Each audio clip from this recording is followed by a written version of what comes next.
back. In this section, we're going to really turn our attention to building a business. We've talked about your product or service, why a customer will like it, what problem you're solving, what competition you might have, and those are key. But to have a business, you've got to be able to reach that customer, deliver that service or product, and do it profitably. To do this, we're going to use the business model canvas. It's a one-page tool, but used right, it's far from simple. Putting everything on one page forces you to think about the key elements of your business, how they work together. And because it's brief, you really have to prioritize what's important to your business. And all of this is very centered on the customer. Importantly, at this early stage, the short, flexible form lets you brainstorm, experiment, test out different ideas. The goal here is really alignment. How does this offering work with this customer? What do you need to support that customer getting that product or service? What are the costs and the potential revenues involved? That alignment is what's going to let you get into business, scale effectively, and make money. You might think, why not use a traditional business plan? Business plans are excellent, but they're typically long and detailed. They're more of an end product, something that you work on over a long time. You might prepare one early when you're first researching an idea, or later your business plan can be a great roadmap so that everybody in your company understands where you're all going, or you might share it with outsiders, lenders, or investors. But to create that, you're going to want to start with something a little more flexible, a little more user-friendly. That's really where the business model canvas comes in. The BMC lets you really test out your ideas, but by making you focus and prioritize, it can help point out some weak spots, identify pitfalls, and figure out aspects that might not work before you go too far down the road. It's something that you can do with different groups, with your team, with other founders, outsiders, advisors, people who know you. You can get perspectives from many people and have them help you kick the tires on your idea. You can use it at any stage, before you launch to figure out where and how you want to start, at any interim stage to plan different growth strategies. You can use it to launch a new product, test out a new channel, and you can update it frequently because it's so easy to use. So this is what the business model canvas looks like. Here in the center, we have our old friend value proposition. Why does the customer care? Because that's really the core of any good business plan. Then in the upper right, you have the customer, and you really want to think about which customer segments are going to be attracted to that value proposition that you've just listed. That's why between the customer and value prop, we've got channels and customer relationships, because just knowing who the customer is isn't enough. You've got to be able to reach them. That's what your channels are for, and maintain that relationship over time. Then in the upper left, we have all the things that you need to do to maintain the customer relationships, produce your product or service, and keep the business going. You've got the activities that you need to do, the resources you rely on, and partners, other businesses you work with, but they're also important vendors that you need to manufacture your product or support your service. Then at the bottom, you've got your costs of doing all this, your expenses, and you've got your revenues. How do you make money doing it? So how to get started? Typically, you want to start with the value proposition. You've done this already, but here you've got limited space. So what is this customer, the one we're really focused about here, going to care about? What are they going to think is special about you? Then you line that up with the customer types. And then for each customer type, how do you reach them? What's the channel? How do you build and maintain that core relationship? So that's going to help us populate that upper right-hand corner of the business model canvas. Then in the upper left, we're going to list all the things we need to do in order to do that effectively. So activities are the things you actually need to produce the product or service, reach your customers, maintain that relationship, generate revenues, just keep the business going. So as you think of these elements, not just to produce your service, but really to run the business. Many of these activities are going to require resources. Resources can be physical. You need equipment, materials. They can be intellectual. Maybe you need a brand. You have customer lists. There's staffing, advisors, contractors, and of course, financial resources. And you can't do this all on your own. You need partners. Again, not what we think of as traditional business partners. They might be vendors, they might be consultants, they might be marketing agencies. They're all the people you're going to rely on to help you do the activities that you've outlined. And last, but far from least, how do you make money doing this? As you're thinking about how you're interacting with your customers, what can you charge them for? And this is a good place often to start thinking about additional services, add-ons, other things a customer might be willing to pay for. Now, as you're listing all of the activities and resources, think about what those costs might be. They're going to come typically in three categories. Direct cost of sales is if you need to purchase or manufacture a product, if you need to pay people to get your service done, those are direct costs of sales. Then you have fixed costs, the things that every business needs just to keep the lights on. You have to pay an accountant, you have a phone bill, you might have utilities, you have rent if you have a location, things like that. The variable costs then are the other expenses, and they're typically either transaction driven, like commissions or shipping or delivery, or they're growth driven, marketing, new products, promotion, things that you invest in to grow your business. So that's really the various elements of the business model canvas.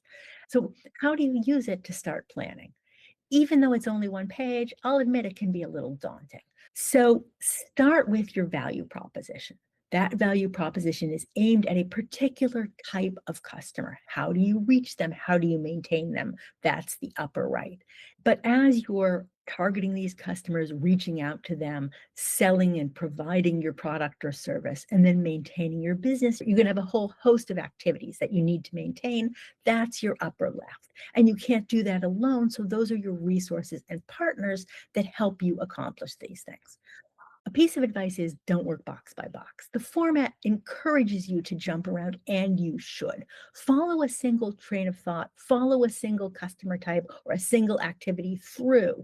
What do you need to do it? What will it cost? How do you make money? That's how you make sure that you're listing everything and you're maintaining that alignment that's so important to creating a good, strong business plan.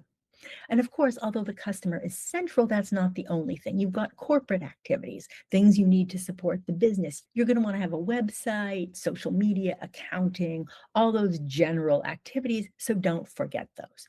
So to give an example, let's look at dog walking, which we've used before. Again, our idea is that we're going to be this flexible local dog walker. That's our value proposition. And we're going to be targeting our local community, whether it's working people or parents who just don't have the time to walk their own dog. That's our customer segment.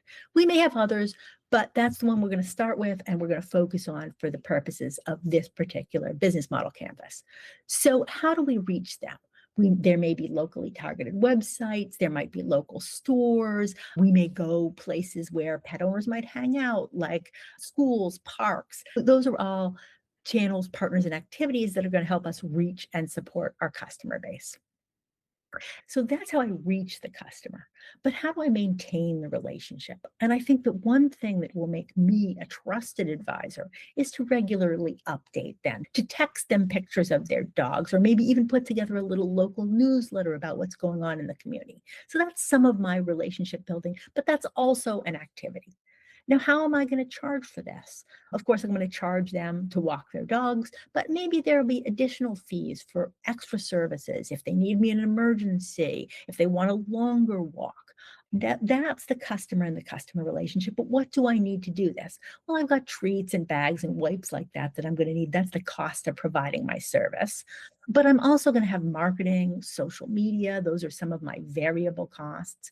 And for fixed costs, I have a website. I might need scheduling software. I probably have insurance. Those are going to be general business or fixed costs. So this is what the finished product might look like. Here's my core value prop. I'm local, responsive, trusted by families and my community. We've talked about the channels that I might use to reach them and the way I'm going to support those relationships. Over here, I have the activities. I'm going to be on local social media. I think about the things I might do and all the resources, partners, and costs that I'm going to need to do that successfully. In fact, as I'm doing this, I may also think of other new ideas. So I have my weekly dog walking fee, but maybe I offer a discount for a longer term contract. Or maybe I can charge more for extra services. Maybe I add dog sitting. Don't have to do that now, but these are ideas I might want to introduce later. Doing the BMC can also help me brainstorm for the future. Now I'm just starting out. I don't want to overdo it, but I should keep a list for later. We already talked about having maybe a newsletter for pet owners.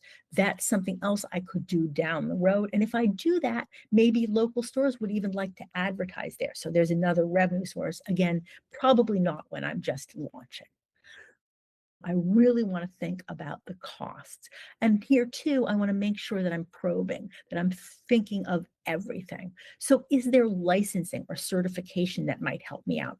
I honestly don't know, but I probably ought to investigate it. I might not need it now. It might be something that could be valuable down the road, again, tied into some of those additional services. I want to be thoughtful about my activities, costs, and what might create a choke point in my business.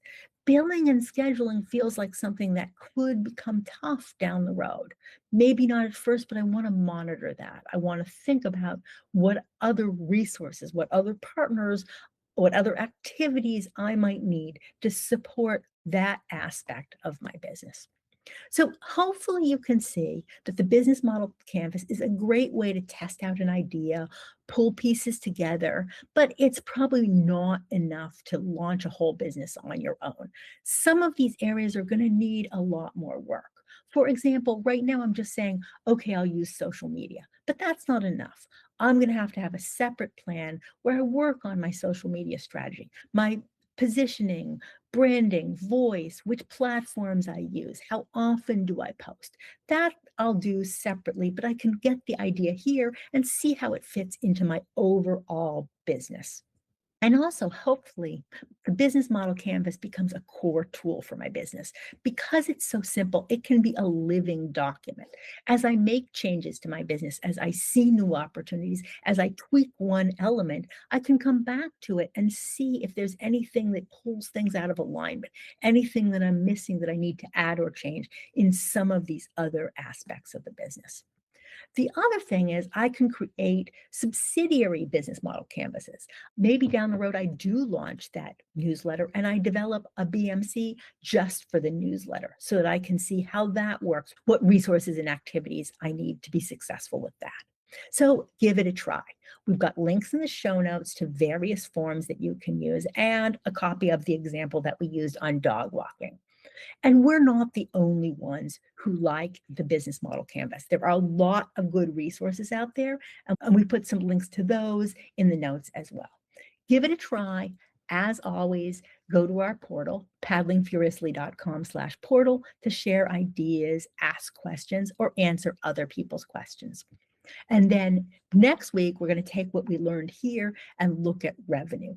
How do you charge for your service? How do you get paid? How do you make money? So we'll see you then.